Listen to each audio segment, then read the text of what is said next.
Welcome to good morning Suryapet 7200 news ఛానల్ను like చేసి share చేసి సబ్స్క్రైబ్ చేయండి. ఇక మార్నింగ్ న్యూస్లోకి వెళ్దాం. సరిహద్దుల్లో ఇసుక దందా.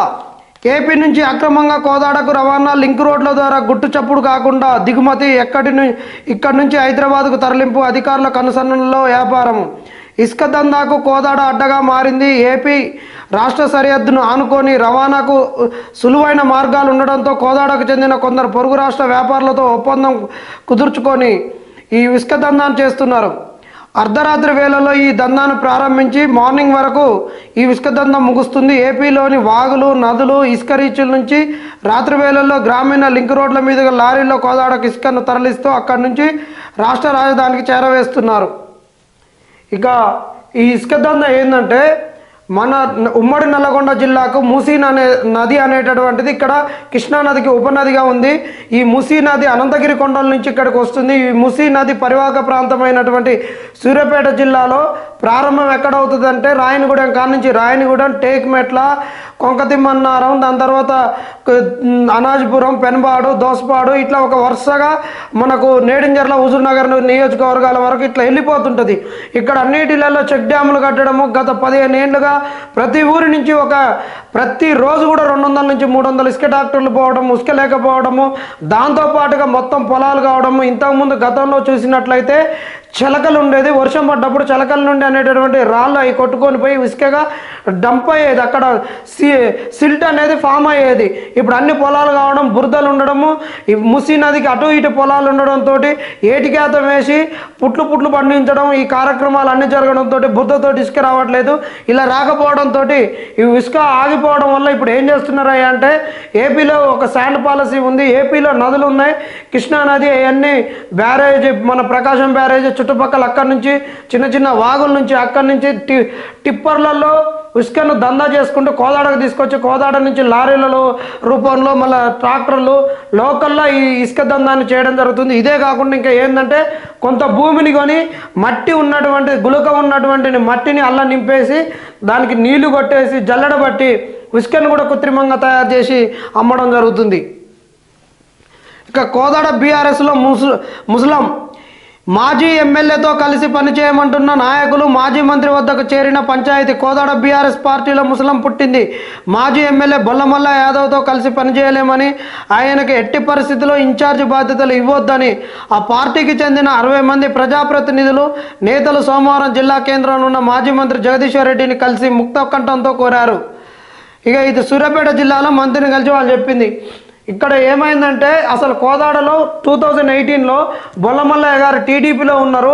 టీడీపీ నుంచి రేవంత్ రెడ్డి గారు, అప్పుడు పటేల్ రమేష్ రెడ్డి, సీతక్క వీళ్ళందరూ కాంగ్రెస్లో కలిసినప్పుడు బొల్లమల్ల యాదవ్ను కూడా రేవంత్ రెడ్డి గారు వచ్చి కాంగ్రెస్లో కలవన్నప్పుడు కలవలేదు. అప్పుడు కేటీఆర్ ఆయనకు గాలం వేసి ఒక తర్జన భర్జనలు చేసి లాస్ట్ మూమెంట్లో లాస్ట్ సెకండ్లో ఒక టికెట్ తెచ్చుకొని బీసీ నినాదంతో ముందుకు వచ్చి గెలిచిండు, మా బీసీ బిడ్డను గెలిపించాలని. దాని తర్వాత జరిగినటువంటి 5 సంవత్సరాల పరిణామాలు ఏంటంటే ఈయన ఏదైతే బీసీ నినాదంతో వచ్చిండో బీసీ వాళ్ళు ఈయన భుజక స్కంధాల మీద వేసుకొని గెలిపించారో అలాంటి బీసీలనే భుజాలు దించి బురదలో దోసినటువంటి వ్యక్తి బొల్లమల్ల యాదవ్ అని. బొల్లమల్ల యాదవ్ కింద ఒక జడ్పీటీసీ ఇంకొకళ్ళు ఉంటారు, ఆమె షాడో ఎమ్మెల్యేగా ఉంటారని ఎన్నికల ముంగట ఎన్నో ప్రచారాలు, ఉదాంతాలు ఎన్నో వచ్చినాయి. అప్పటి నుంచి అక్కడ ఈయనతోటి మేము పొసగలేము, ఈయనతోటి ఉండలేమని ఆ రోజు టీడీపీ నుండి వచ్చిన సీనియర్లు ఈయన గెలుపుకు వాళ్ళు భాగస్వామ్యం అందించినటువంటి వాళ్ళు, ఈయన గెలుపులో కీలక పాత్ర వహించినటువంటి వారు కూడా వెళ్ళిపోవడం జరిగింది. ఇంకా అగ్నిజ్వాలలోనే ఆరడం లేదు, ఓడిపోయినా కానీ. ఇక చూడాలి మరి ఇక బీఆర్ఎస్ పరిస్థితి. ఇక కోదాడలో అసలు బీఆర్ఎస్ ఉంటుందా, బిస్త చదువుకొని పోతుందా, పక్కనే ఉన్నటువంటి మఠపల్లిలో మునిగిపోతుందా ఏమో చూడాలి. ఇక ఉత్తమ ఫలితాలకు అభ్యాస దీపికలు. 10 విద్యార్థులకు అందిస్తున్న విద్యాశాఖ ప్రత్యేకంగా నాన్ లాంగ్వేజ్తో వెనుకబడిన వారికి ఒత్తిడి లేకుండా పరీక్షలకు ప్రిపరేషన్కు కార్యాచరణ. 10వ తరగతి వార్షిక పరీక్షల్లో 100% ఫలితాల సాధన లక్ష్యంగా విద్యాశాఖ ప్రత్యేక కార్యాచరణతో ముందుకెళ్తుంది. ఇందుకోసం ప్రతి విద్యార్థికి భాషేతర నాన్ లాంగ్వేజ్ పాఠ్యాంశాలకు సంబంధించిన అభ్యాస దీపికలు అందిస్తుంది. ఇక ఈ మనకేంటంటే ఇక్కడ ఉన్నటువంటి పాఠశాలలు ఎన్ని ఉన్నాయి ఏంటి అనేటటువంటి ఒక సంఖ్య ఇచ్చిర్రు. అయితే ఇక్కడ మనం ఇంకా చర్చించవలసిన విషయం ఏంటంటే ఇప్పుడు జనవరిలో వీళ్ళకి ఇక మార్చిలో ఎగ్జామ్స్ ఉన్నాయి. ఫిబ్రవరి 28 నుండి ఇంటర్మీడియట్కు, తర్వాత మార్చిలో వీళ్ళకు ఉన్నాయి. గతంలో 10th ఎప్పుడైనా 6 సబ్జెక్టులకు ప్రతిసారి ఒక హిందీ తప్ప అన్ని 2 పేపర్లు ఉండే, 5 2 10 ప్లస్ హిందీ 11 పేపర్లు ఉండేది. కరోనా అప్పుడు కూడా అట్లానే కండక్ట్ చేయడం జరిగింది. గత 2 సంవత్సరాలుగా అనుకుంటా ఇది ఒక్కొక్క పేపర్ సబ్జెక్టు కండక్ట్ చేస్తారు. ఒక పేపర్ సబ్జెక్టు కండక్ట్ చేస్తూ 6 పేపర్లు చేశారు. గత సంవత్సరంలో సైన్స్లో 2 పేపర్లు బయాలజీ ఫిజిక్స్ అనేటువంటి ఎమ్మటెమ్మట ఇవ్వడం, ఒక టైం ఫ్రేమ్లో ఫిజిక్స్ అయిపోగా ఎమ్మట బయాలజీ ఇవ్వడంతో ఎక్కువ మంది విద్యార్థులు రాష్ట్రంలో సైన్స్లో ఫెయిల్ కావడం జరిగింది. దానిలో దృష్టిలో పెట్టుకొని ఈ రోజు ఏం చేసిర్రు అంటే ఇప్పుడు 7 పేపర్లు చేసిర్రు. సైన్స్లో 2 పేపర్లు, మిగతా సబ్జెక్టు 1 పేపరు, 7 పేపర్లు కావడం జరిగింది. ఈ 7 పేపర్లతోటి ఎగ్జామ్ కండక్ట్ చేయడం జరుగుతుంది. అయితే ఇక్కడ జరిగేది అయిన విషయం ఏంటంటే ఇక్కడ ముఖ్యంగా వీళ్ళకి సూచన చేయాల్సింది ఏంటంటే వీళ్ళు సెప్టెంబర్ వరకు మాత్రం టెక్స్ట్ బుక్లు ఇయ్యరు. ఉపాధ్యాయులకు చెప్పమని వాళ్ళ మీద ఫోర్స్ చేయరు. ఫోర్స్ అంటే ఉపాధ్యాయులను గాడిలో పెట్టాలి. చాలా మంది ఉపాధ్యాయులు చెప్తారు, కొంతమంది ఉపాధ్యాయులు రియల్ ఎస్టేటు, ఎల్ఐసీలు ఇవే ఉంటాయి. గతంలో సీఎం కేసీఆర్ కూడా ఆ విషయాన్ని ప్రస్తావించండి. ఆ విషయానికి మాత్రం అందరు ఆ రోజు ఆ విషయానికి సభ్య సమాజం కూడా కేసీఆర్ను అభినందించింది. ఇక్కడ ఏంటంటే ఉపాధ్యాయులు కొంత తప్పు ఉంది. ఇక్కడ ప్రభుత్వం కూడా మొన్నటి వరకు టెక్స్ట్ బుక్లు ఇవ్వాలి సెప్టెంబర్ వరకు, కానీ ఇప్పుడు వచ్చేసి వాళ్ళ గైడ్లు, క్వశ్చన్ బ్యాంకులు ఇచ్చేసి ఒక రెడీమేడ్ యంత్రంగా మీరు ఈ చదువుకోరు ఎగ్జామ్లో పాస్ అవుతారంటే మనకు సబ్జెక్ట్ రావాలా లేకుంటే మార్కుల కొరకు తయారు చేస్తున్నా. ఇలాంటివి కాకుండా జూన్లోనే టెక్స్ట్ బుక్లు ఉండేటట్టు చేసి ఇలాంటి జాగ్రత్తలు ఏందో ఫస్ట్ నుండి తీసుకుంటే అభ్యర్థికి, స్టూడెంట్కు మార్కులతో పాటు జ్ఞానం వస్తుంది. ఆ జ్ఞానంతో వాడు రేపు ఇంటర్మీడియట్లో మంచిగా చదువుకోవడం జరుగుద్ది. బీటెక్కి కానీ, ఎంబీబీఎస్కి కానీ, ఇంకా వేరే ప్రొఫెషనల్ కోర్సులకు వెళ్ళడానికి మంచి అవకాశం ఉంటుంది. ఇక ఎస్ఆర్ఎస్పీ ఆయకట్టుకు 8 నుంచి నీటి విడుదల మనం మొన్నటి నుంచి చదువుకుంటున్నాం. ఈ ఎస్ఆర్ఎస్పీకి నీళ్లు లేక చేసినటువంటి నార్మల్ అనేటటువంటి ఎండిపోతున్నాయి. గొడ్లకు కూడా మేతగా వదులుతుండడం జరుగుతుంది. కాబట్టి ఇక ఎస్ఆర్ఎస్పీకి విడుదల వారిగా నీళ్ళు ఇస్తారు. అది 8వ తారీఖు నుండి ప్రారంభం కాబోతుంది. ఇక్కడ 7 పేపర్లతో 10th పరీక్షలు. ఇది గ్యారంటీలు అమలు చేయకుంటే అబాసు పాలే. మాజీ ఎమ్మెల్యే జూలకంటి రంగారెడ్డి ఎన్నికల మేనిఫెస్టోలో కాంగ్రెస్ ప్రభుత్వం ప్రవేశపెట్టిన అభయస్థం 6 గ్యారంటీలకు ఆ పథకాలను అమలు చేయకపోతే ప్రజల్లో అపాస్పాలు కావడం ఖాయమని సిపిఎం రాష్ట్ర కార్యవర్గ సభ్యుడు జూలకంటి రంగారెడ్డి అన్నారు. సోమవారం మిర్యాలగూడెంలో ఈయన ప్రెస్ మీట్ పెట్టి చెప్పడం జరిగింది. ఆ కాంగ్రెస్ పార్టీకి ఒక సూచన చేయడం జరిగింది. ఇలాంటి సూచనలు చేయాలి, మీరు మంచి ప్రతిపక్షంగా ఉండాలి. మిమ్మల్ని ప్రజలు అనేటటువంటి వాళ్ళు ఓడించి పక్కకు పంపించలేదు. మిమ్మల్ని ఒక గౌరవమైన స్థానంలో నుంచి ఇవాళ బీఆర్ఎస్ అయితేంది, సిపిఎం అయితేంది, సిపిఐ అయితేంది, బీఎస్పీ అయితేంది, ఇలా బీఎస్పీ అధినేత ఆర్ఎస్ ప్రవీణ్ గారు కూడా ఎన్నికల్లో ఓడిపోయారంటే మిమ్మల్ని ఏదో ఎన్నికల రంగం నుంచి, రాజకీయ రంగం నుంచి మిమ్మల్ని పక్కకు దొప్పేయలేదు. అధికార పార్టీ వాళ్ళు ఇష్టం వచ్చినట్టు చేస్తున్నారు. కాబట్టి మీరు వాళ్ళను గాడిలో పెట్టాలి. వాళ్ళని సక్రమంగా కార్యాచరణతోటి మంచి పనులు చేసేటట్టు మీరు కార్యోన్ముఖులుగా ఉండి వాళ్ళని గాడిలో పెట్టవలసిన బాధ్యత మీకుంది. మిమ్మల్ని ప్రతిపక్షంలో మంచి పొజిషన్లో ఉపయోగించారు. ప్రతిపక్షంలో ఈ 6 గ్యారంటీలను వీళ్ళు అమలు చేయకుంటే వాళ్ళను మీరు గద్దించి మళ్ళీ గద్దె దింపి మీరు గద్దెకు వచ్చేటటువంటి ప్రయత్నాలు చేయాలి. కానీ మీరు ఇక అయిపోయింది, మేము ఓడిపోయినామని ఇళ్ళలో కూర్చుంటే ప్రజలు అనేటటువంటి వాళ్ళు మిమ్మల్ని హర్షించరు. ఇక ఆంధ్రజ్యోతిలోకి వెళ్తే ఖజానాకు కిక్కు. న్యూ ఇయర్ ఖర్చు 61 కోట్లు. గత ఏడాది చివరి 2 రోజుల్లో మద్యమం పైన 55 కోట్లు. పాత సంవత్సరానికి వీడుకోలు చెప్తూ కొత్త ఏడాదికి స్వాగతం పలికేందుకు డిసెంబర్ 31న చిన్న పెద్ద తేడా లేకుండా ఉమ్మడి జిల్లా ప్రజలు ఉత్సాహంగా వేడుకలు నిర్వహించారు. మహిళలు అర్ధరాత్రి వరకు ముగ్గులేస్తూ గడిపారు. పెద్దలు, పిల్లలు కేకులు కట్ చేస్తూ అందరికీ నూతన సంవత్సర శుభాకాంక్షలు తెలిపారు. యువకులు జోష్గా వేడుకలు నిర్వహించారు. ఇక మద్యం ప్రియులు సందడి అంతా ఇంత కాదు. మందు ముక్కుతో అర్ధరాత్రి దాటేంత వరకు సంబరాలు చేసుకున్నారు. వీళ్ళు ఏంటంటే ఇప్పుడు ఎంత తాగిర్రు, ఏం చేసిర్రు అనేటటువంటిది ఇక్కడ ఉన్నటువంటి చాటు. నల్లగొండలో డ్రంక్ అండ్ డ్రైవ్ కేసులు ఎన్ని ఉన్నాయి? 146 కేసులు వచ్చినాయి. న్యూసెన్స్ కేసులు 126 వచ్చినాయి. సూర్యాపేటలో డ్రంక్ అండ్ డ్రైవ్ 90, న్యూసెన్స్ కేసులు 68. ఇక్కడ ఏంటంటే అదనంగా 5.97 కోట్లు అనేటువంటి ప్రభుత్వానికి వచ్చింది. మొత్తం 61 కోట్లు అనేటటువంటిది ఇక్కడ ఉన్నది. ఏంటంటే మనకు కొత్త సంవత్సరం వచ్చిందంటేనే వీళ్ళు ఏం చేస్తారంటే ఇక తాగుడు తినుడు ఏదో పాత సంవత్సరం లేదో సాధించిన కొత్త సంవత్సరంలోకి ఇంకేదో పొడుస్తాం పోతాం అన్నట్టు చాలామంది యువత వీళ్ళందరూ చేసేటువంటి కార్యక్రమాలు ఈ తాగుడుతోటి, తిన్నుడుతోటి విపరీతంగా ఒక నెల రోజుల సంది డిసెంబర్లోకి అడుగు పెడుతున్నాం అంటేనే ఇక అన్నీ ఇక తయారు చేసుకుంటారు. ఇక అప్పట్లప్పుడు లిక్కర్లు చేసేటోడు దొంగ మందు, నకిలీ మందు, ఈ మందు ఆ మందు, ఇక కోళ్ళకు స్టిరాయిల్ ఇచ్చి ఇంకా డిసెంబర్ 31 వరకే రావాలి, 20 రోజులలో కోళ్ళు పెరగాలి, మంచిగా ఉండాలనేటువంటిది ఈ దందాలన్నీ జరుగుతాయి. ఎందుకంటే ఆ రోజు కన్జంప్షన్ ఎక్కువ ఉంటుంది. ఆ కన్జంప్షన్ మూడ్లో ఎవడేం తాగుతున్నాడు, ఎవడేం తింటున్నాడు కూడా అర్థం కాదు. ఇంకా చూస్తే ఒక్కొక్కడు ఆడు కింద కలుపుతుండా, పైన కలుపుతుండా, పక్క నోట్లో పెడుతుండా, ఈ నోట్లో పెట్టుకుంటుండా, ఎవరి గిలాస్ ఎవడు తాగుతుండా అనేటటువంటిది కూడా మనకు పబ్బులలో దీంట్లలో ఉండదు. ఈ రోజు లింగ భేదం తేడా లేకుండా, ఆడ మగ వయసుతో సంబంధం లేకుండా ఈరోజు పబ్బులలోకి వెళ్ళడము, తాగడము, ఊళ్ళల్లో కూడా ఎగరడాలు, బీర్ల మీద పోసుకోవడాలు, ఇక వాళ్ళు ఎక్కడ తాగుతారో ఎక్కడ పోసుకుంటారో తెలియనటువంటి పరిస్థితి. అలాంటి పరిస్థితి వల్ల ఈరోజు ప్రభుత్వానికి ఏంటంటే 5.97 కోట్ల లాభం అనేది రావడం జరిగింది. ఇదేదో గొప్ప విషయం కాదు. తాగుడుతోటి ఆదాయం సంపాదించుకున్నామని చెప్పుకోవడం అనేది దీనంతా దరిద్రం ఇంకొకటి ఉండదు. అది ఏ రూపకంగా ఎప్పుడు తాగినా కానీ తాగుడుకు దూరం చేయాలి. ఈరోజు మాకు ఖజానా వచ్చింది, మేమేదో ప్రభుత్వానికి మాకేదో మేలు జరుగుద్ది అనేటటువంటిది ఇది చాలా దురుద్దేశము. ఇలాంటి తాగుళ్లను బంద్ చేసుకొని ఆ రెవెన్యూ కన్జంప్షన్ ఏదైతే ఉందో వచ్చేది, వీళ్ళు చేస్తున్నటువంటి పబ్లిక్ చేసుకుంటున్నటువంటి కన్జంప్షన్ వేరే వైపు కన్జంప్షన్కి పెట్టినట్లయితే, క్యాపిటల్ కూడా కన్జంప్షన్ వైపు పెట్టినట్లయితే వాళ్ళ కుటుంబాలు బాగుపడతాయి. ఒక బైక్ కొనుక్కోవడం, వాళ్ళ పిల్లోడికి ఒక ల్యాప్టాప్ కొనియడమో, లేకుంటే ఒక ట్యాబ్ కొనియడమో, ఇంకేదో చేసినట్టయితే దానివల్ల ప్రొడక్టివిటీ పెరుగుద్ది, నీ కుటుంబంలో ఆదాయం పెరుగుద్ది. కానీ ఈ తాగుళ్ళకు దీనికి ఎందుకు రా నాయన? అంతర్జాతీయ ఆధ్యాత్మిక కేంద్రంగా అడుగడుగున అవస్థలే. ఇక మనకు యాదగిరిగుట్టను మనకు చిన్నజీఆర్ స్వామి యాదాద్రి అనేటువంటి నామకరణం చేసిర్రు. ఈ యాదాద్రిని మనము తిరుపతి లెక్క తీర్చిదిద్దాలనే ఉద్దేశంతో వేములవాడ లెక్క మనకి ఇక్కడ ఒకటి ఉండాలని వేములవాడను మించింది. అసలు దీన్ని తీసుకొచ్చిందే తిరుపతికి ధీటుగా తీసుకొచ్చి చేయడం జరిగింది. ఒక మంచి తీర్థయాత్రకు మంచిగా ఉపయోగపడేటటువంటిగా తెలంగాణ కీర్తి వచ్చేటటువంటిగా చేసిరు. కానీ దాని వెనక అసలు కథ భూదందాలు ఇవన్నీ కవితక్కాయి, నయ్యం భూములు అవన్నీ ఉన్నాయి. మేము అక్కడ చదువుకున్నటువంటి విద్యార్థిగా పాత గుట్ట కొత్త గుట్ట అనేది ఉంటుంది. వాటి పరిస్థితులు అన్నీ మాకు తెలిసినటువంటి వాళ్ళము, బాగా తెలుసు. కానీ యాదగిరిగుట్ట మారినాక ఏమైపోయింది అంటే చాలా ఆంక్షలు వచ్చేసి కొబ్బరికాయలు ఎక్కడ కొట్టాలో తెలియనటువంటి పరిస్థితి. కొబ్బరికాయలు కొట్టేటటువంటి ప్లేస్ కూడా లేదు. గుడికి ఎక్కినాక గుండు చేయించుకోవాలి, కొబ్బరికాయ కొట్టాలనేటటువంటిది ఆకాంక్షతోటే మొక్కులు తీసుకోవడానికి పోతారు. ఇలా కొట్టవలసిన టెంకాయకు కూడా ఆడ అవకాశం లేనటువంటి పరిస్థితి. అదొకటే కాకుండా ఇంకా చాలా ఉన్నాయి. బస్సులు ఇబ్బంది, పార్కింగ్ ఇబ్బంది, వేధిస్తున్న సమస్యలు. ఇంకా ఇక్కడ ఇదొకటే కాదు, ఇంకా వేరే దాంట్లో కూడా వచ్చింది. దీనికి సంబంధించినటువంటి వార్తే. అక్కడ యాదగిరిగుట్టకు గతంలో కింది నుంచి బస్సు వెళ్ళేది, బస్సుతో పాటు ఆటోలను అలో చేయడం జరిగింది. ఇప్పుడు ఉన్నటువంటి ప్రభుత్వం, బీఆర్ఎస్ ప్రభుత్వం ఆటోలను పైకి అలో చేయకపోవడంతో వాళ్ళు కుటుంబాలు రోడ్డున పడి వాళ్ళు గత 2 సంవత్సరాలుగా 3 సంవత్సరాలుగా ధర్నా చేయడం జరుగుతుంది. ఈ కొత్త టెంపుల్ ప్రారంభమైనప్పటి నుండి రేవంత్ రెడ్డి గారు కూడా మొన్న ఎన్నికల ప్రచారంలో అక్కడ జరుగుతున్నటువంటి ఎన్నికలలో అక్కడ ఉన్నటువంటి ఆటో డ్రైవర్లకు కూడా ఒక అభయం ఇవ్వడం జరిగింది. మా కాంగ్రెస్ పార్టీ అధికారంలోకి వచ్చిన వెంటనే మీకు ఆటోలను కొండపైకి అనుమతిస్తామని చెప్పడం జరిగింది. అంతేకాకుండా ఇక్కడ పార్కింగ్ సమస్యలు కూడా చాలా ఇబ్బంది అయింది. ఇంతకుముందు అయితే అన్ని ఖాళీ స్థలాలు ఉన్నాయి, ఎక్కడ పడితే అక్కడ పెట్టుకోవడం జరిగింది. ఈ రోజు ఉన్నటువంటి ప్రతి కుంట ఇంచు కూడా మురికాలాలు కూడా కబ్జాలకు గురవుతుంది. రేట్లు విపరీతంగా పెరిగింది. ఈ రోజు ఎక్కువ రియల్ ఎస్టేట్ భూమి ఎక్కడ ఉందంటే యాదగిరిగుట్టనే.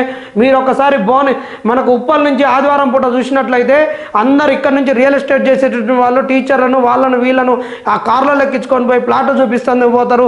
వంగపల్లి, యాదగిరిగుట్ట చుట్టుపక్కల ఉన్నటువంటి గ్రామ పంచాయతీలు అన్నీ కూడా రఘునాథపల్లి వరకు కూడా, ఇటు రాజపేట వైపుకు, అటు కొల్లన్పాక వైపుకు, ఇటు అన్ని చుట్టుపక్కల ఉన్నటువంటి ప్రాంతాలు కూడా, ఇటు హైదరాబాద్ రూట్కి అయితేంది, వరంగల్ రూట్కి అయితేంది, మనకు భువనగిరి చుట్టుపక్కల ఉన్నటువంటి ప్రాంతాలలో ఉన్నటువంటి రేట్లు ఈరోజు హైదరాబాద్ దిల్సుఖ్ నగర్లో కూడా లేనటువంటి రేట్లు ఉన్నాయి. దాంతో అక్కడ పార్కింగ్ ప్లేసులు కూడా లేక చాలా ఇబ్బంది పడుతున్నారు. భక్తులకు అలాంటివి కష్టాలు లేకుండా చేయాల్సినటువంటి బాధ్యత ఈ ప్రభుత్వాన్ని మీద ఎంతైనా ఉంది. ఇకపోతే ఇక అభివృద్ధి లక్ష్యంగా పనిచేయాలి. వెంకట్రావు కలెక్టర్ కేక్ కట్ చేస్తూ నూతన సంవత్సరంలో ఏం చేసిండే అంటే ఎట్లా ఉండాలి, ఏంటి అభివృద్ధి లక్ష్యంగా మనం పనిచేయాలి, ప్రజలకు ఇబ్బంది పెట్టొద్దు అనేటటువంటి చెప్తుంటూ ప్రశాంతంగా నూతన సంవత్సర వేడుకలు ఎస్పీ శాంతి భద్రతల పరిరక్షణ కోసం కృషి చేయాలి. ఎస్పీ గారు ఏం చెప్పారంటే ఇక 31 అంటేనే చాలా గొడవలు అల్లర్లు జరుగుతాయి కాబట్టి అలాంటి ఏం లేకుండా 31 అనేది చాలా ప్రశాంతంగా జరిగింది, అందరం ఊపిరి పీల్చుకున్నామని చెప్పడం జరుగుతుంది. ఇక ఈనాడులోకి వెళ్ళిపోతే గంజాయి రవాణాదారులపై నిఘా. ఏపీ నుంచి ఉమ్మడి జిల్లా మీదుగా హైదరాబాద్, ముంబైకి సరఫరా. తరచు పట్టబడుతున్న ఆగని దందా. ఒడిశా నుంచి సూర్యాపేట మీదుగా హైదరాబాదుతో పాటు పలు ప్రాంతాలకు గంజాయి తరలిస్తున్న సూర్యాపేట వాసిని హైదరాబాద్ టాస్క్ ఫోర్స్ బృందం సోమవారం అదుపులోకి తీసుకుంది.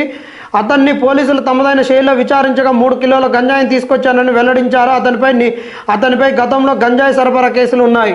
ఇది ఇక పొరుగు రాష్ట్రాల వాహనాల్లో ఎట్లా వస్తున్నాయి. ఇక గతంలో అంటే గత సంవత్సరం అంటే ఇక ఈ 5-6 నెలల్లో పట్టుకున్నటువంటి గత ఏడాది మేలో కోర్లపాడు టోల్ ప్లాజా వద్ద స్వాధీనం చేసుకున్న గంజాయిని పరిశీలిస్తున్న అప్పటి నల్లగొండ ఎస్పీ అపూర్వరావు మత్తు మాఫియా ఎత్తులు ఇలా మత్తు మాఫియాలో ఎట్లా ఎత్తులు చేస్తున్నారంటే మత్తు మాఫియా కొత్త ఎత్తులు వేస్తుంది. ఖరీదైన కార్లలో వాళ్ళ జాతీయ రహదారిపై దూసుకు వెళ్తున్నారు. కారు ముందు అవసరమైతే పోలీస్ అనే స్టిక్కర్ సైతం అతికించుకొని కొన్నిసార్లు వారిని చూస్తే కార్పొరేట్ కంపెనీల్లో పనిచేసే ఉద్యోగులు అనుకుంటాం. వాహనాన్ని తనిఖీ చేస్తే తప్ప వారు గంజాయి సరఫరా చేసే మోసగాళ్ళు కేటుగాళ్ళు అని తెలియదు. మరికొంతమంది విజయవాడ విశాఖ నుంచి వచ్చే ఏసీ బస్సుల్లో బ్యాగుల్లో గంజాయి సరఫరా చేస్తున్నారు. గత ఏడాది దొరికినటువంటి కేసులు నల్లగొండలో 19 కేసులు స్వాధీనం చేసుకుంది. 655 కేజీలు, సూర్యాపేటలో 23 కేసులు, 605 కేజీలు, యాదాద్రిలో 29 కేసులు, 1781 కేజీలు పట్టుకోవడం జరిగింది. ఇది ఏంటంటే ఇక గంజాయి వాళ్ళు మరి మేము దొంగోన్ లెక్క వస్తున్నామని దొంగోన్ రూపకంగా ఉండరు. ఒక్కొక్కటి మరి డబ్బులు వస్తున్నాయి, గంజాయితోటి విపరీతంగా డబ్బులు వస్తాయి. ఈజీ మనీ, ఏ కష్టం చెమటోడాల్సిన అవసరం లేదు. ఇలా సుతార్ పని పోయి రెక్కలు ముక్కలు చేసుకుంటే వానికి వచ్చేది 1000 రూపాయలు. వీళ్ళ దేవుని ఒక్కని చిన్న ప్యాకెట్ అమ్మితే 1000 రూపాయలు వస్తాయి. డబ్బులు వచ్చినప్పుడు వాడు బెంజ్ కార్లు కోకుండా ఆడి కార్లు, అదనమైన ఫీచర్స్ ఉన్నటువంటి పెద్ద పెద్ద కార్లే కొనుక్కోవడం జరుగుద్ది. అట్లా వాళ్ళు ఏషాలు వేసుకొని ఎప్పటికప్పుడు మారుతారు. మరి అలా ఏషాలు వేస్తున్నప్పుడు మరి మీరు కూడా మీ నిఘా వ్యవస్థ అనేటువంటి మీరు కూడా కొత్త టెక్నాలజీని పుణికిపుచ్చుకొని చేయాల్సిన అవసరం ఎంత అయింది. నిన్న మొన్ననే సూర్యాపేటలో గంజాయిని అనేది 26 కేజీలు పట్టుకోవడం జరిగింది. మేము కూడా సూర్యాపేటలో ఉన్నటువంటి గంజాయి గువాలను వెలికి తీయడం జరిగింది. ఈ వార్త మేము వేస్తుండడంతో ఇక్కడ ఉన్నటువంటి ఉమ్మడి నల్లగొండ జిల్లా వాసులు కూడా మా న్యూస్ ఛానల్ ప్రధానంగా సూర్యాపేట వార్తలను కేంద్రీకృతంగా సూర్యాపేటనే వార్తలను కేంద్రీకృతం చేసుకొని దాని చుట్టుపక్కల ఉన్నటువంటి వార్తలను అన్నిటినీ దాని యొక్క రిపకర్షన్స్ను అన్నిటిని కూడా మేము వేయడంతో ప్రచురించడంతో మేము ఏదైతే సిఎంఆర్ రైస్ మీద చేసినామో యంత్రాంగం కదిలింది, గంజాయి మీద చేస్తున్నామో గంజాయి గోల్ను బయలుబాటలు చేయడం జరిగింది. వీటన్నిటికీ చలిస్తున్నటువంటి ప్రభుత్వము బాగానే కొద్దిగా యాక్టివ్గా పనిచేస్తుంది. ఎప్పుడు ఒక న్యూస్ ఛానల్ వీటి మీదనే ఉండదు. మీరు ఎప్పటికప్పుడు అప్రమత్తంగా ఉండాలి. మనం అనుకున్నట్టు ఆంధ్రాకు ఒడిశా బార్డర్ ఉంది. ఒడిశా నుండి ఇక్కడికి విజయవాడకు వచ్చి విజయవాడ నుండి హైదరాబాద్ నుండి బొంబాయి ఈ విధంగా వెళ్తుంది. ఈ లింకులన్నిటిని ఎప్పటికప్పుడు కట్ చేయాల్సిన బాధ్యత ప్రభుత్వం పైన ఉంది. ఉదయం సాయంత్రం 10కి ప్రత్యేకం. నేటి నుంచి పాఠశాలలో అధ్యయన తరగతులు. నడిగూడెం ప్రత్యేక తరగతుల్లో చదువుకుంటున్న విద్యార్థులు ప్రణాళిక సిద్ధం. 10వ తరగతి ఫలితాల్లో జిల్లాను ప్రథమ స్థానంలో నిలపాలని సంకల్పంతో జిల్లా విద్యాశాఖ ప్రత్యేక ప్రణాళికలను సిద్ధం చేసింది. ఇప్పటికే నవంబర్ 1 నుంచి డిసెంబర్ 31 వరకు 10వ తరగతి విద్యార్థులకు పాఠశాల ప్రారంభం సమయం కంటే గంట ముందు ప్రత్యేక స్టడీ అవర్స్ నిర్వహించారు. అయ్యా మరి ఇప్పుడు నిర్వహిస్తున్నారు. మీకు జూన్ 12కు స్కూల్ ఓపెన్ అవుతుంది. జూలై, ఆగస్టు, సెప్టెంబర్ 3 నెలలు నిండా ముంచి ఇప్పుడు పోరగాళ్ళను ఉరుకులు పరుగులు పెట్టించి ఉదయం study hours, night study hours అని వాని ఒత్తిడికి గురి చేస్తే ఎట్లా? డే 1 నుంచి మీరు ఇదే కార్యోన్ముఖంగా పనిచేసినట్లయితే ఒక 10th వాళ్ళే కాదు, ఇక 10th వాళ్ళని పట్టించుకొని పక్కన వదిలిపెడతారా? 9th అని వీళ్ళని ప్రైవేట్ పాఠశాలల్లో 10th క్లాస్ అడ్వాన్స్డ్ ఇప్పుడే క్లాసులు స్టార్ట్ అయినాయి. దాన్ని మేము హర్షించాము. దాని లెక్క మీరు చెప్పమన్నాను. ఏ క్లాసులో చెప్పాలన్నా ఆ క్లాస్లోనే ఆ సిలబస్ను 1-2 సార్లు రివిజన్ చేయాలి. అట్లా చేయాలి. కానీ మీరు పక్కోడు 10th చెప్తున్నా కానీ మీరు ఇవాళ 9th syllabus అయిపోకూడదు, 8th అయిపోకూడదు. 10th September వరకు దసరా సెలవుల వరకు కూడా సిలబస్ను ముట్టుకోరు, టెక్స్ట్ బుక్లు తీసుకురారు. ఏదో పై అయినా చెప్పి ఈరోజు మీకు ఏదైతే ఇంక్రిమెంట్లు కట్ అవుతాయి, సిలబస్ మీకు 100% రిజల్ట్ రాకుండా అని చెప్తారో అప్పుడు మీరు పిల్లల మీద ఒత్తిడి పెంచడం అనేటటువంటిది కరెక్ట్ కాదు. ఇకనైనా మార్చుకోవాలి. డిఈ వాళ్ళకు కూడా మేము సూచన చేస్తున్నాం. మీరు డే 1 నుంచి టెక్స్ట్ బుక్ల పైన ఫైట్ చేయాలి, చెప్పియాలి. వాళ్ళకు చెప్పకుండా వాళ్ళకు అప్పుడు మీరు కొరడ జుల్పాలి. కానీ ఇప్పుడు వాళ్ళని అట్లా చేయడం అనేటువంటి విద్యార్థులు ఒత్తిడికి గురి అవుతారు. ఇక నమస్తే తెలంగాణలోకి వెళ్ళిపోతే నూతన ఉత్సాహం, కోటి ఆశలతో కొత్త ఏడాదికి స్వాగతం. యాదగిరిగుట్ట ఆలయ ఆవరణలో భక్తులు. ఉమ్మడి జిల్లా వ్యాప్తంగా ఘనంగా వేడుకలు, కేక్ కట్ చేసి శుభాకాంక్షలు తెలుపుకున్న ప్రజలు. ఆలయాలకు, చర్చిలకు పోటెత్తిన భక్తులు. కిటకిటలాడిన యాదగిరిగుట్ట దేవస్థానం. ఇక మనోళ్ళది ఎట్లుంటుంది అంటే తెల్లారిన దాకా తాగుతారు. ఇట్లా నోట్లో వేలేస్తే పొద్దున్నే అది ముక్కుల నుంచి మందు గారుద్ది, గొంతుల నుంచి ఏమో ముక్కలు వస్తాయి. ఇంత వచ్చినా కానీ లాస్ట్కు మనోళ్ళు ఇక దేవుళ్ళ కాడికి పోతారు. మనం దాన్ని దేవుళ్ళ కాడికి పోవడాన్ని, చర్చిలో పోవడాన్ని మనం తప్పుపట్టడం లేదు. కానీ ఇక్కడ పోతున్నప్పుడు ఒకసారి మీరు అక్కడ ఏదైతే మొక్కుకుంటారో ఈ సంవత్సరం చేయాలనుకుంటారో మళ్ళీ చేయరి. అది మంచిగా చేసుకొని చేయరు. కానీ వచ్చే సంవత్సరం మందు పని చేస్తాం, వచ్చే సంవత్సరం ఇట్లా చేయం, మందు దాక్కుంటుంటామని మొక్కుకొని రారి. ఇక డ్రగ్స్ పైన ఉక్కుపాదం. దీప్తి, చందన దీప్తి కొత్తగా వచ్చినటువంటి ఎస్పీ గారు ఇక్కడ ఏదైతే హైవే ఉందో ఉమ్మడి హైవే ఈ నల్గొండ జిల్లాలో హైదరాబాద్ విజయవాడ హైవే పైన ఉన్నటువంటి దాన్ని బేస్ చేసుకొని దందా జరుగుతుంది. ఈ హైవే అనేది చాలా కీలకం. ఇక్కడ ఉన్న ట్రాఫిక్ ఏ హైవేల పైన ఉండదు. చందన దీప్తి గారు కొత్తగా ఛార్జ్ తీసుకొని గంజాయి పైన మేము ఉక్కుపాదాన్ని మోపుతూ ఉంటున్నారు. చందన గారికి కూడా మేము ఒక సూచన చేస్తున్నాం. ఈ ఉమ్మడి నల్లగొండ జిల్లాలో ఉన్న అందరు ఎస్పీలను డిఎస్పీలు మీరు అందరూ కోఆర్డినేట్ అయ్యి ఈ డ్రగ్స్ నుండి ఈ ఉమ్మడి నల్లగొండ జిల్లా ప్రజలను విముక్తి చేయాలి. వీళ్ళ ఒక్కళ్ళే కాదు, వీళ్ళ వల్ల రాష్ట్రానికి ఇతర రాష్ట్రాలే పోతుంది. వీళ్ళ వల్ల దేశంలో ఎంతోమంది గంజాయి పాలవుతున్నారు. కాబట్టి ఇక్కడ ఉన్నటువంటి ఉమ్మడి జిల్లా యంత్రాంగం మంచిగా పనిచేస్తే దేశానికి మీరు ఒక గంజాయి విముక్తి కలిగించినటువంటి వాళ్ళు అవుతారు. లోక్సభ ఎన్నికలపైన గురి, మార్చిలోనే ఎన్నికలు ఉండవచ్చు అనే అంచనా. ఎన్నికల సన్నద్ధంలో అధికార యంత్రాంగం సత్తా చాటేందుకు రాజకీయ పార్టీల కసరత్తు. ఈ నెల 13, 16 తేదీల్లో బీఆర్ఎస్ సమావేశాలు, కాంగ్రెస్ బీజేపీ నుంచి ఆశావుల అడావుడి మొదలైన ఎన్నికల వాతావరణం. మార్చిలోనే ఎన్నికలు ఉండవచ్చు అనే అంచనా. అసెంబ్లీ ఎన్నికల్లో గెలుపోటములపై చర్చ కొనసాగుతుండగానే లోక్సభ ఎన్నికల అడావుడి మొదలైంది. ఫిబ్రవరిలో షెడ్యూల్ విడుదలై మార్చిలోనే పోలింగ్ జరుగుతుందన్న వార్తల నేపథ్యంలో అందరి దృష్టి లోక్సభ ఎన్నికలపైన పడింది. ఇప్పటికే అధికార యంత్రాంగం ఓటర్ల జాబితా సవరణపై దృష్టి సారించింది. ఇక రాజకీయ యంత్రాంగం ఓటర్ల జాబితా సవరణ, ఇక రాజకీయ పార్టీలు సైతం ఎన్నికల్లో సత్తా చాటేందుకు కసరత్తు మొదలుపెట్టాయి. ఈ నెల 3 నుంచి లోక్సభ స్థానాల వారీగా సమావేశాలకు బీఆర్ఎస్ షెడ్యూల్ ప్రకటించింది. ఇక మనం అనుకున్నాం ఇక ఏంటంటే లోక్సభ ఎన్నికలకు అందరూ గెలుపోవటంలో ఏ అయితేంది అలా బీఆర్ఎస్ తమ చట్ట చాటాలని ఒక గెలుపోవటములు సహజం. ఎమ్మెల్యే ఓట్లలో ఓడిపోతే ఇక ఓడిపోయినట్టేనా. ఎంపీ ఓట్లలో మన సత్తా చాటి ఢిల్లీలో ఉండి మనం లాబింగ్ చేసుకోవాలి. కవితక్క కేసు ఉండే, మరి ఎన్ని ఉండే, లిక్కర్ కేసు ఉండే, దందా కేసులు ఉండే, వీటన్నిటిని మనం వెంట చేసుకోవాలని వాళ్ళు కాంగ్రెస్ వాళ్ళు బీఆర్ఎస్ వాళ్ళని ఒక్కటి గెలవనియొద్దని ఆ రోజు సారు కారు 16 అన్న దానికి పంచర్ చేసి ఈరోజు కాంగ్రెస్ 16 అనే నినాదంతో 16కు 16 కాంగ్రెస్కి అనేటటువంటిది వాళ్ళు అంటున్నారు. ఒకటి ఎంఐఎంకి ఇస్తాం, మాకు ఇక ఒక్కదాంతో ఏమొద్దు, ఇక 16 మేమే కుండ బద్దలు కొడతామని వాళ్ళు పోతుర్రు. బీజేపీ వాళ్ళు ఏమో మేము చాప కింద నీరు లెక్కపోతాం, మాకు ఉత్తర తెలంగాణలో మంచి పట్టుంది, హైదరాబాద్లో ఒక సీటు మాదే, సికింద్రాబాద్ అనేటటువంటిది వాళ్ళది ఉన్నది. కనీసం 6 సీట్లు అయినా ఈరోజు బీజేపీ మేము కైవాసం చేసుకుంటాం, మాకు ఒక సీట్ ఇచ్చినా మాకు కేంద్ర మంత్రి వస్తుంది, కాబట్టి మమ్మల్ని గెలిపించండి, ప్రజా దీవెనలించండి, మోడీ నుంచి మేము నిధులు తీసుకొస్తామని బీజేపీ వాళ్ళు పావులు కదుపుతున్నారు. ఇక అందులో భాగంగానే చూడండి ఇక్కడ మనం కూడా మొన్న 31st రోజు గుత్త సుఖేందర్ రెడ్డి, గుత్త అమిత్ రెడ్డి ఎంపీ బరిలో ఉంటానని చెప్పేసి ఆయన బర్త్డే యాడ్లు ఇవ్వడం జరిగింది. ఈరోజు జానారెడ్డి కొడుకు జైవీర్ ఏమో ఇక్కడ సాగర్లో ఎమ్మెల్యేగా ఉన్నాడు. ఈరోజు రఘువీరికి కూడా మొన్నటి వరకు ఆయన మిర్యాలగూడ టికెట్ ఆయన ఆశించిండు. 2 టికెట్లు నా కొడుకులకు కావాలి, నా కొడుకులను నేను ఉండంగానే నేను రాజకీయంగా పావులు కదిపేటట్టు నాకు ఏదైతే ఆరోగ్యం సహకరిస్తుందో అప్పుడే నా కొడుకులకు రాజకీయ వారసత్వాన్ని అందించాలి. 2 కొడుకులను ఒకేసారి బరిలోకి దింపి జానా అంటే ఏంది, జానా పలుకుబడి అని చూపిస్తాని అన్నాడు. కానీ ఆ రోజు ఒక్కరికే వచ్చింది సాగర్ నుండి టికెట్, సాగర్లో గెలిపించుకున్నాడు. ఈరోజు కొడుకును కూడా ఎంపీ బరిలో ఉంచడానికి ప్రయత్నాలు జరుపుతున్నారు అనేటటువంటిది ఉన్నటువంటి వార్త. ఆ వార్తను అలాంటి గుసగుసలను బలోపేతం చేస్తున్నట్టు ఇలాంటి ఈ బర్త్డే ఇవన్నీ కూడా చాలా చర్చనీయ అంశమైంది ఈ ఉమ్మడి నల్లగొండ జిల్లాలో. మరి చూడాలి, మరి గుత్త సుఖేందర్ రెడ్డి గెలుస్తాడా, జానారెడ్డి కొడుకు గెలుస్తాడా, అసలు వీళ్ళకి టికెట్ వస్తుందా రాదా. మరి నల్లగొండ నుంచి మరి సోనియా గాంధీని బరిలో దింపుతామన్నారు. మరి భువనగిరి నుంచి ఎక్కడ ఉంటుంది. ఇంతకుముందు టికెట్ రాని వాళ్ళకి కూడా భరోసాలు ఇచ్చిర్రు. 6 గ్యారంటీలతో పాటు 7వ గ్యారంటీ అని, 7వ గ్యారంటీలో ఎవరికైతే ఎమ్మెల్యే టికెట్లు రాలేదో ఈ 7వ గ్యారంటీ ఎమ్మెల్యే టికెట్ రాని వాళ్ళకి ఎంపీ టికెట్లు అనేటటువంటిది 7వ గ్యారంటీ అనేది కూడా మన కాంగ్రెస్లో చర్చ జరిగింది. మరి 7వ గ్యారంటీ కింద వచ్చినటువంటి గ్యారంటీ అభ్యాస పత్రం ఎవరు అందుకున్నారు, ఎవరికి టికెట్ వస్తుంది, ఎవరికి రాదనేటటువంటిది కూడా వేచి చూడాల్సిన అవసరం ఎంతైనా.